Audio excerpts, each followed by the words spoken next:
ओम गणपति गुरु हिमगिरिसुता गोस्वामी गिरिजेश सहित शारदा नर्मदा वाय हृदय प्रदेश बंदौ हनुमत लखन संग रिपुहन भरत सुजान सिया राम जी को नमन गाऊं हरि गुण गान सियावर रामचंद्र की जय।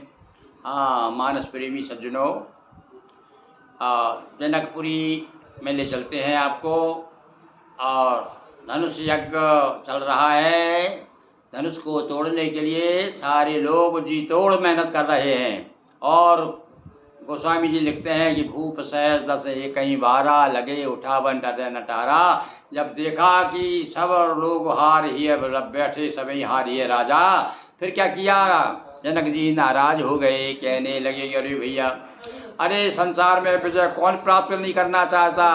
और ये देखो, इनमें एक तो सुंदर कन्या मिलती और साथ में विजय मिलती, किंतु ऐसा लग रहा संसार में इस विधाता ने हमारी पुत्री के लिए वर ही नहीं बनाया है। न जाने क्या क्या कहा है। देखिए अब आगे अब चौपाई में कहो काहे लहला बिन भावा रुकाऊ न शंकर चाप चढ़ावा। अरे भला बताओ, ये लाभ हो कौन नहीं लेना चाहता था। रहे चढ़ा हुए तो रब भाई और तिल भर भूमि न सके छुड़ाई। अरे टोलना तो दूर की बात है, थोड़ा सा सरका ही देते भाई तो कोई देख तिल भर भूमि भी है। ये तो अंगद का पाँव हो गया भाई, धनुष भी है और तिल भर भी नहीं हिला। अब जन को माँ के भटमानी वीर विहीन मही में जानी। बस एक बात जो है हमारे लखन लाल को अखर गई। कहने लगे अब कोई भैया डंके चोट पे ऊँचा हाथ करके नहीं कहेगा कि संसार में मेरे जैसा कोई योद्धा नहीं है, बलवान नहीं है। समझ गए, पृथ्वी वीरों से खाली है।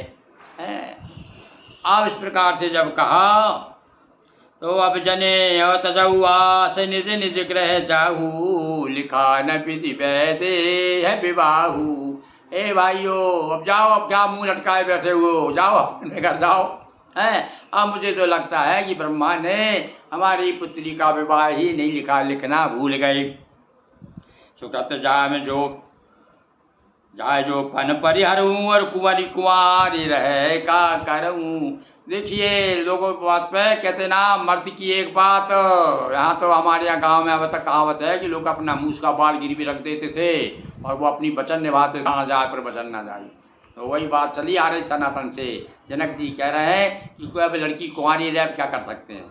अब मैं कोई अभ्यास थोड़ी लूँगा, है अपना जो प्रण तोड़ू, मेरा प्रण टूट जाएगा। मैंने जो प्रण किया है वो तो रहेगा ही। देखो ऐसा घोषणा कर दी। जनक बचन सुन सब नर नारी देख जान कहीं। भाई है तो कार, जब ऐसा कह दिया या लड़की कुंवारी रहे तो हम क्या करें भाई, हमने तो प्रण कर लिया। सारे लोग बड़े दुखी हो गए, कह रहे इस लड़की के भाग में इतनी सुंदर सुकुमारी, इसके भाग में क्या बता है, क्या होने वाला है। अमाखी लखन कुटिल भई भौएं और इधर इतना सुनते ही कि वीर विहीन मही में जानी। और लखन की जो है फड़फड़ाने लगे ओंठ। लिखा है माँ के लखन कुटिल भई भौएं, भौएं तन गई उनकी। आदमी गुस्से में होता है ना तो भौएं तन जाती। और रद पट फरकत ओंठ फड़कने लगे। नैन सोहे आँखों में खून उतर आया, क्रोधित हो गए। और कई न सकत रघुवीर डर लगे बचन जणु बाण। जैसे बाण घायल करता ना, चोट लगती है, ऐसे ही भैया कहा है शब्दों के बाण भी नहीं चलाना चाहिए। क्या दूसरे बाण तो घाव से ठीक हो जाते हैं, पर शब्दों के बाण तो जीवन भर तक तकलीफ देते हैं, ऐसा कहा जाता है। तो बाणों की तरह चुभ गए, किंतु अपने बड़े भैया का डर भी था उनको। देखो एक मर्यादा बताई है और आज तक चली आई भाई, गांव में भी हैं। और लोग अपने बड़े भाई को पिता के समान आदर देते हैं। और पर भैया अब तो देखा है कि लोग लठ उठाते भी देखा हमने, छोटे भाई को बड़े भाई को मारते हुए। किंतु वो क्यों?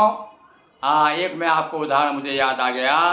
एक गांव में एक व्यक्ति था हमारे गांव में, मैं कभी कभी जाता हूँ गांव, तो उसको मैदारी बेटा की, दोनों की माँ बेटा की लड़ाई चल रही थी और खूब एक दूसरे को न जाने क्या क्या बोल रहे थे। और बड़े क्रोध में बेटा क्या कह रहा था, सुनिए ये प्रसंग जरूर अपने जीवन में उतारने लायक है।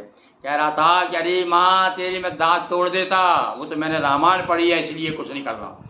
तो देखिए रामायण का साक्षात मैंने प्रमाण गांव में देखा कि रामचरितमानस का तो ये मर्यादा जो है राम के चरित्र से हमें क्या सीखना चाहिए। तो ये जब तक इसके बाद में पढ़ने के बाद में भी यदि हम होश में नहीं आए तो हमारा पढ़ना, पाठ करना, कथा सुनना सब व्यर्थ है। तो यहाँ पर वही बाण जैसे चुप गए लक्ष्मण जी को, पर राम जी के डर के मारे अपने बड़े भैया की मर्यादा कि बड़े उनका आदेश नहीं है, कुछ नहीं कर सकते। ना आए राम पद कमल सिर बोले जरा, फिर भी फिर सहन नहीं हुआ।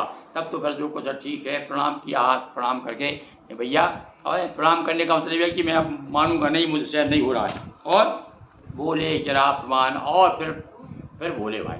अब क्या बोले देखिए, अब आगे जो बोलेंगे वो हम बोलेंगे, जो लक्ष्मण जी बोलेंगे वो हम बोलेंगे, पर कल बोलेंगे। बोलिए सियावर रामचंद्र की जय। हर हर महादेव शंभो।